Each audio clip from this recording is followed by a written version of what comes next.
Hello, SS2 economic students, you're welcome to class. In today's lesson, we are going to be treating the topic national income.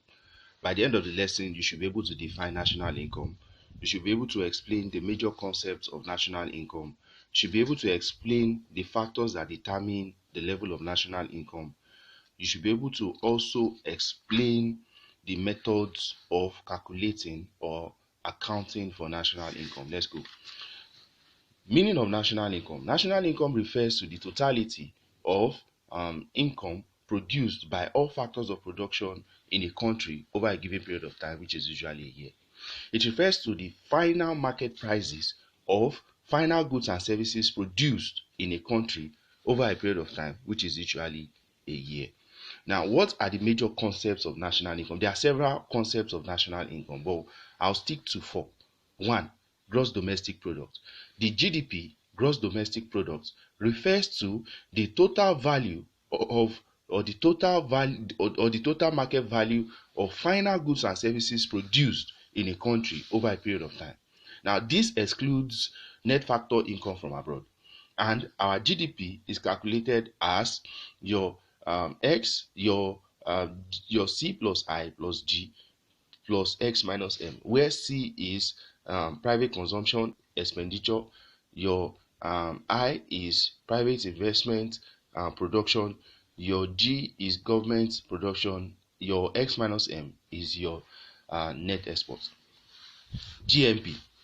GMP refers to the totality of goods produced in a country, including net factor income from abroad, NFIA.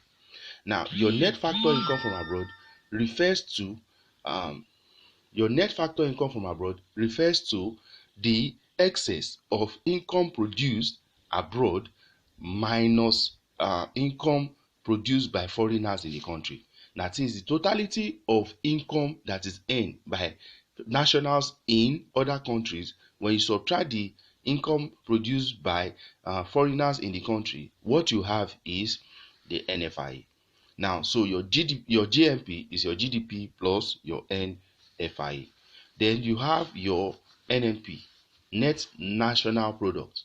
The net national product is the total monetary value of final goods and services produced in the country less depreciation.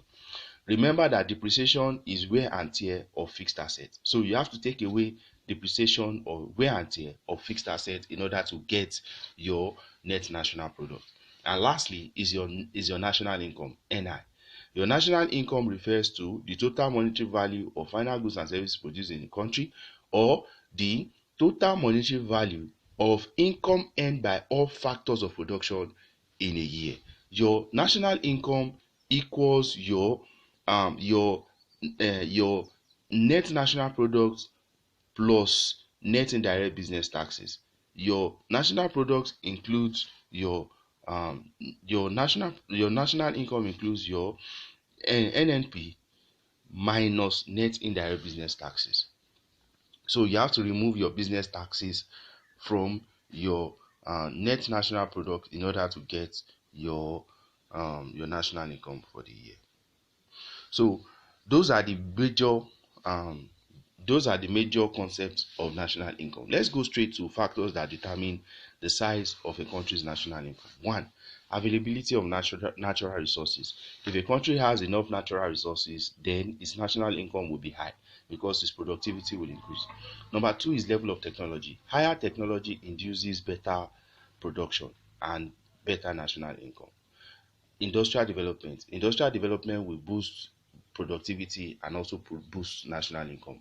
High working population or high labor force.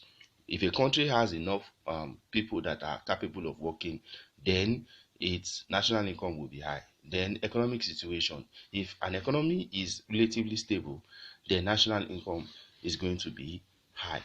Political stability. If a country is politically stable, then its level of national income will also be high. Methods of measuring or accounting for national income. There are three basic methods of measuring national income. You have the income approach, the output approach, and the expenditure approach. The income approach measures national income using the total income earned by all factors of production in a year. So income approach refers to the measurement of the national income of a country, calculating all of the income earned by all factors of production in a year. Output approach. The output approach measures national income using the monetary value of final goods and services produced within a country in a year. That is the total monetary value of goods that can be consumed by the consumers. The last one is the expenditure approach. This measures national income using the total money expenses that are incurred on final goods and services. So the total expenses that people make on final goods and services are measured under the expenditure approach. So we've come to the end of the lesson. If you have questions, please post in the question and answer section, and have a nice day. Thank you.